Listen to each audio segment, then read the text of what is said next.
Hey, Ag Teacher Thoughts here, coming at you with another video. Well, we got issues in the garden, and the snail houses aren't cutting it anymore. And we're going to talk about... That's snails falling.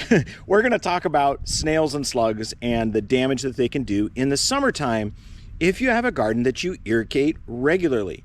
Now, I live in North Idaho on an alluvial plain, kind of a flood plain of an ancient river. Now, the river is still there, but as far as the flooding area, the sand and the gravel, it is still here, which means, it means my garden is basically a fine layer of dirt on top of beach sand and big cobble or big round rocks.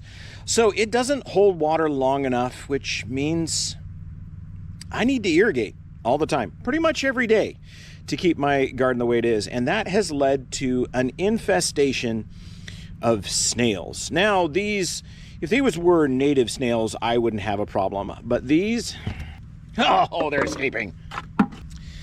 These are European escargot snails. So like the kind you eat. Yeah, so Jeremy Clarkston and Mrs. Clarkston, I cannot remember your name, but anyway, your little snail project, y'all Europeans eating these things, you made it miserable for those of us here in America where they're not native. They were brought in by hoity-toity Americans a long time ago, thinking that they could have a European delicacy. How y'all can stand to eat these things, I don't know. This is a garden pest. And they're introduced. So what we're going to do is look at some of the damage that they're doing today, and we're going to do a collection, and then unfortunately we are going to have to bait for them. So we're going to use some Corey's slug and snail killer. That's right, there you go. I try to use it sparingly because I do have a cat that tries to eat it, so I'm going to make sure that it's down amongst the stems and the pots, out of the way from where he can get to it. And it's going to be like a, well, I guess the term would be a prophylactic. Yes, I know, funny word to choose, but it is going to be something to prevent the further spread of snails. But we're going to manually remove most of the snails that we can find today, and we're going to put them in this bucket, and we're going to collect them. And I don't know what we're going to do with them, but I'm not going to cook and eat them, so don't ask me to. But if you're someone in the LC Valley and you do want to eat snails, I have a bunch for you. Now, I can't guarantee that they are pest-free. You know, they could be carrying pathogens and, you know, parasites, but I've got them. So if you want to eat that kind of thing, I've got them. Yeah. Anyway, let's look at the damage that they're doing. So this right here is typical snail damage. So you can see that this should look like a lush green foliage, but right here, all of it has been denuded. So all of the foliage has been taken off, and when it hasn't been irrigated, you can see that there's slime trails, but you can see where the leaves have been eaten off. This will recover, so there are new branches that are coming, but somewhere in here, there is a big snail that is eating all of my leaves, and I got to find them and remove them. And I've got lots of other weeds for them to hide into, which is why we're going to do the application of the slug and snail bait to get the ones that I don't see. So we're going to work up this side of the stairs and then down this side over here, and we're going to look all over the big pot like that big whiskey barrel planter there. We're not going to be able to pick that up and move it, but we will look through it the best we can. So let's start. So the first thing we're going to do is we're going to manually move the foliage away. Yes, this is a potato. This is from the potato breeding, or the potato tomato hybrid. So we're going to move this one out of the way. Nothing there. We'll check the edges. Nothing there. Check this little pot, get that out of the way, and we're gonna kind of shift these as we go. So we can look in here. Here's more damage. So there's probably a couple of snails. It's breeding season again for them too, so it's very, very important we get rid of them before they lay more snail eggs. Okay, so we're gonna move this pot out of the way. Ha-ha! There is one, but that's probably not the only culprit.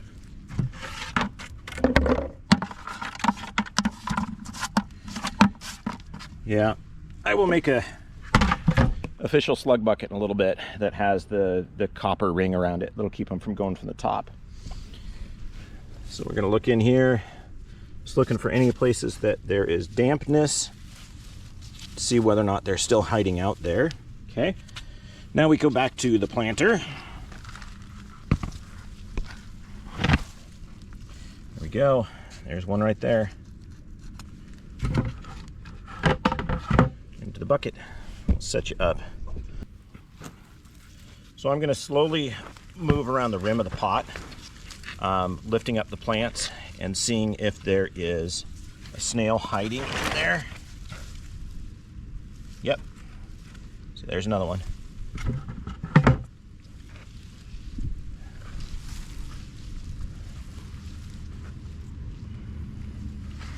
Then I'm going to feel around the little lip of the pot. Feel if I feel any more.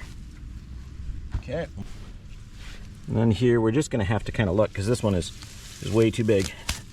The weeds out of the way. Way too big to move. So we can kind of just look underneath the edge and see if we have anything there. I'll have to do that one later. Okay. I'm gonna do this next one. See the big snail damage there. Lots of snail damage. In fact, my hand's right, a bunch of snail damage.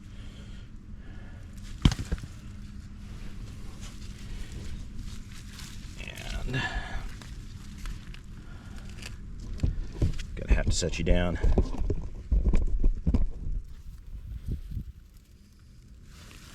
Just kind of rotate that. Lift the skirt up. Looking inside for snails in the soil. Snails on the edge of the pot.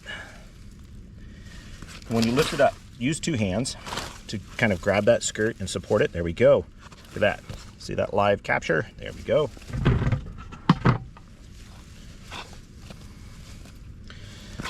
So look really thoroughly. You are probably going to break off some small branches, but it's better to break them off than to lose them completely. So that one is probably good. Okay. Now the other thing is, you're going to give a little shake right down in the center of the plant.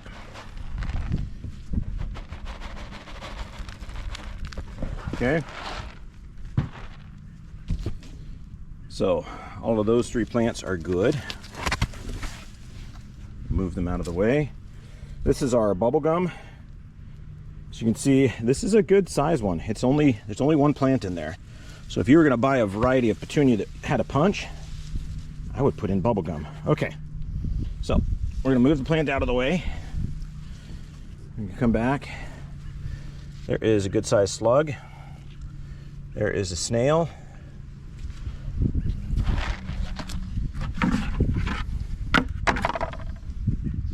Into the bucket.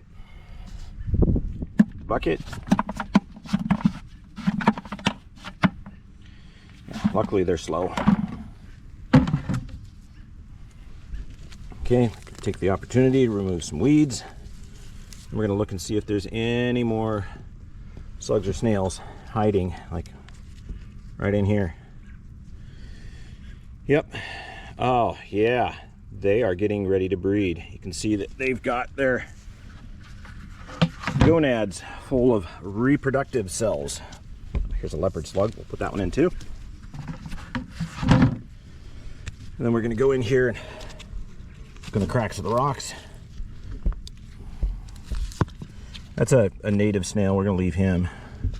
We are going to get all these out of here. More snails. And then the leopard slug. They're carnivorous, so we'll put them in with the snails just because. So goes the leopard.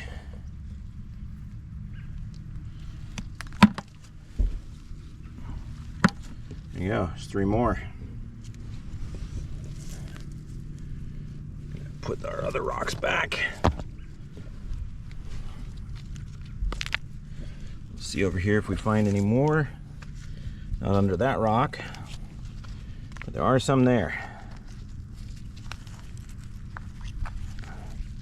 Two more.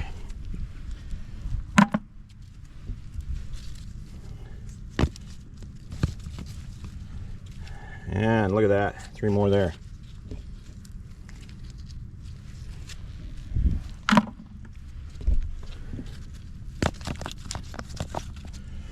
Oh, let's look over here.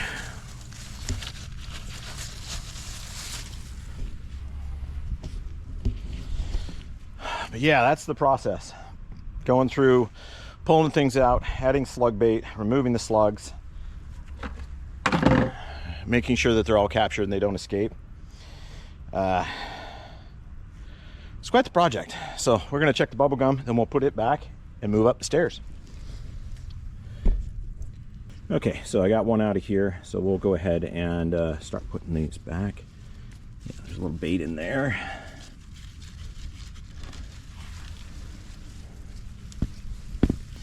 All right, so this is our pink firefly. Ooh, she's brittle.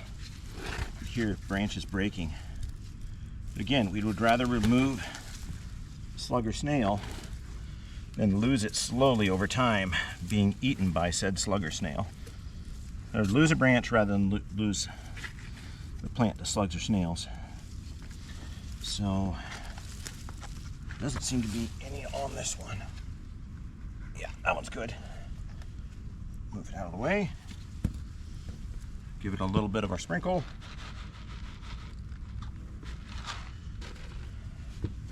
We come in and we're gonna check the crevices again. We're also gonna move this out of the way.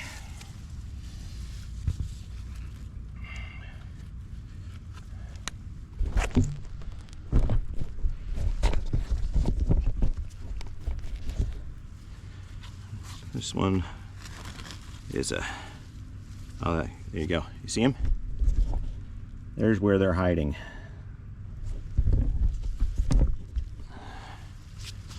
Go ahead and just manually remove it. We're gonna set him over on the side because he's not gonna go anywhere while we catch others. There's another one. Another one.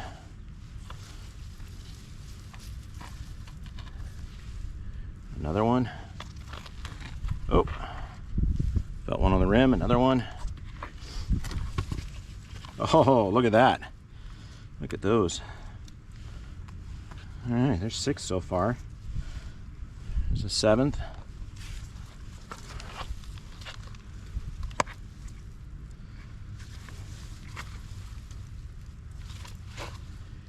Yeah. Oh, and there's a baby. Oops. That's not the baby. It's not a baby in there somewhere. Oh no, there it is. There's a juvenile. Okay, move this out of the way. Little sprinkle.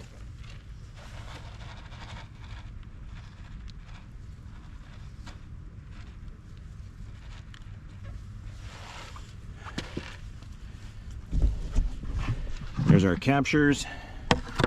Get them into our bucket.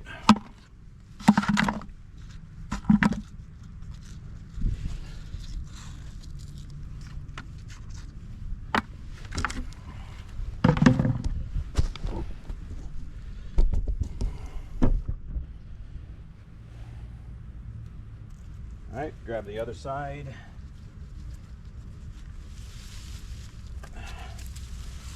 Move this here. We're gonna go. There's 3. There was 6 plus a leopard slug. Check this container. This one rolled over, so I got some broken branches in here to take off.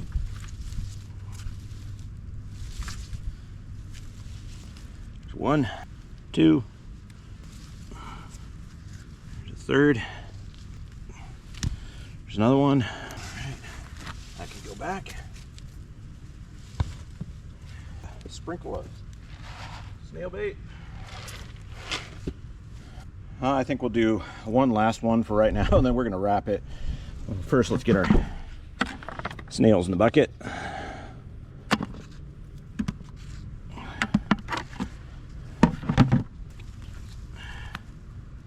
Oh no. Oh no. This one had eggs. There are all sorts of small snails in here.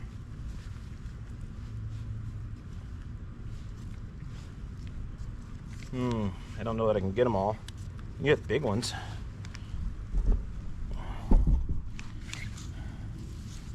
They are thick in here.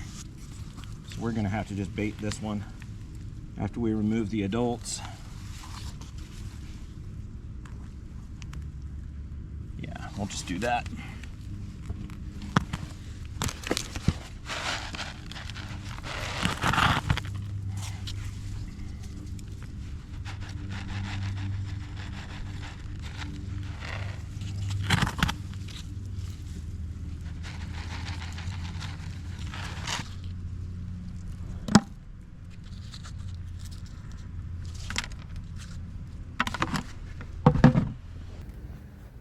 All right, well, that is what I do to get rid of some of the male pattern baldness that my baskets get during the summer from slugs and snails. I keep going, but the GoPro just gave up because it's hot. I'm hot. I think I'll do the other side later when it cools off. Hopefully before it gets dark so that the snails stay put. But as you can tell, I have an absolute infestation of adult escargot snails. So I'm going to keep working on that. I'm going to put this bucket in the shade, and we'll figure out something to do with it later. But I'm going to give them some of those weeds to eat so that they're okay and they're nice and cool, and it'll go in a shady area.